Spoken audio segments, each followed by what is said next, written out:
Phone tapping కేసులో మాజీ DCP Radhakishan రావు 7 రోజుల కస్టడీ ముగిసింది. రాధాకిషన్ రావును గాంధీ ఆసుపత్రికి తరలించి వైద్య పరీక్షలు నిర్వహించారు. గాంధీ ఆసుపత్రి నుంచి నాంపల్లి కోర్టుకు తరలిస్తున్నారు పోలీసులు.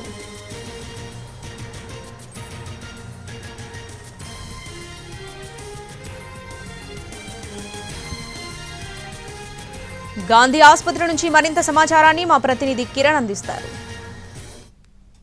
ఫోన్ ట్యాంపింగ్ కేసు వ్యవహారంలో రాధాకిషన్ రావు 7 రోజుల కస్టడీ ముగిసింది. ప్రస్తుతం అయితే రాధాకిషన్ రావును రిమాండ్లో భాగంగా గాంధీ ఆసుపత్రికి తీసుకొచ్చారు. వైద్య పరీక్షల అనంతరం నాంపల్లి కోర్టుకు రిమాండ్ తరలించనున్నారు. అయితే 7 రోజుల పాటు రాధాకిషన్ రావును వివిధ కోణాల్లో దర్యాప్తు టీం ప్రశ్నించింది.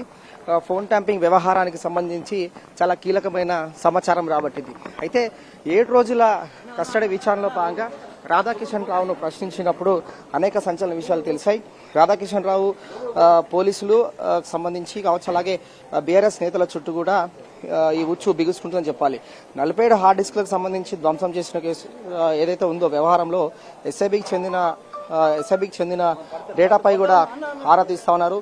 అలాగే మొయినాబాద్ ఎమ్మెల్యేల కొనుగోలు కేసు కావచ్చు, అలాగే ఎంటైర్ ఎపిసోడ్ అంతటి కూడా భుజంగరావు అలాగే తిరుపతి అన్నలు ఇచ్చిన సమాచారం మేరకు భవిష్యత్తులో దర్యాప్తు ఏ విధంగా చేయాల్సి ఉంటుంది అనేది మాత్రం ప్రస్తుతం కీలకంగా మారింది. రాధాకిషన్ రావుకు సంబంధించి స్టేట్మెంట్ ఏదైతే ఉంటుందో ఆ స్టేట్మెంట్ ఆధారంగా కూడా పోలీసులు మరింత మందికి నోటీసులు ఇచ్చే అవకాశం కూడా కనిపిస్తుంది. మరింత కొంతమందిని కూడా ప్రశ్నించే అవకాశం కూడా కనిపిస్తుంది. ఇప్పుడు ప్రస్తుతం అందరి దృష్టి కూడా బీఆర్ఎస్ పార్టీకి సంబంధించిన నేతల నోటీసులు ఇచ్చే అవకాశం ఉందన్నట్టుగా సమాచారం అందుతుంది. అలాగే పోలీసుకు సంబంధించిన అధికారులు కూడా అదుపులోకి తీసుకొని విచారించే అవకాశం కూడా కనిపిస్తుంది.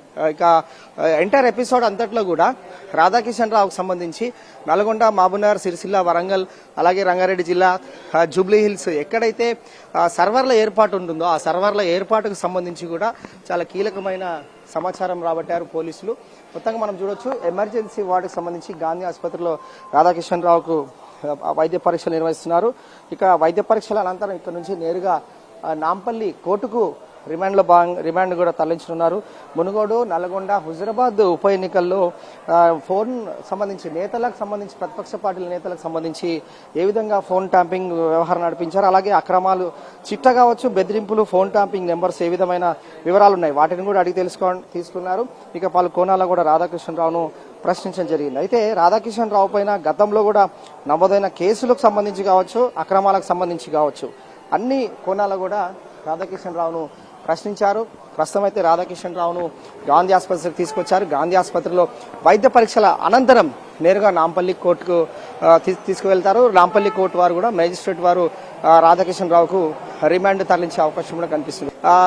ఫోన్ ట్యాంపింగ్ వ్యవహారం అంతటి కూడా ఎవరు సుప్రీం సంబంధించి గత ప్రభుత్వంలో సుప్రీం ఎవరైతే ఉన్నారో అతని డైరెక్షన్స్ లో ఏ విధంగా వీరు ఫోన్ ట్యాంపింగ్ వ్యవహారం నడిపారు, అలాగే పెన్ డ్రైవ్లకు సంబంధించి హార్డ్ డిస్క్లకు సంబంధించిన టెక్నికల్ ఎవిడెన్స్ కూడా ధ్వంసం చేశారు. కాబట్టి వాటిని రిట్రీవ్ చేసే పనిలో ఉన్నారు. కాబట్టి సమాచారం వస్తే మరింత ముందుకు దర్యాప్తు కూడా వెళ్లే అవకాశం కూడా ఉంటుంది. రాధాకిషన్ రావును 7 రోజుల కస్టడీలో భాగంగా విచారించారు. గాంధీ ఆసుపత్రికి తీసుకొచ్చారు. వైద్య పరీక్షల అనంతరం నాంపల్లి కోర్టుకు రిమాండ్ లో భాగంగా తరలిస్తా ఉన్నారు. ఇది లేటెస్ట్ అప్డేట్.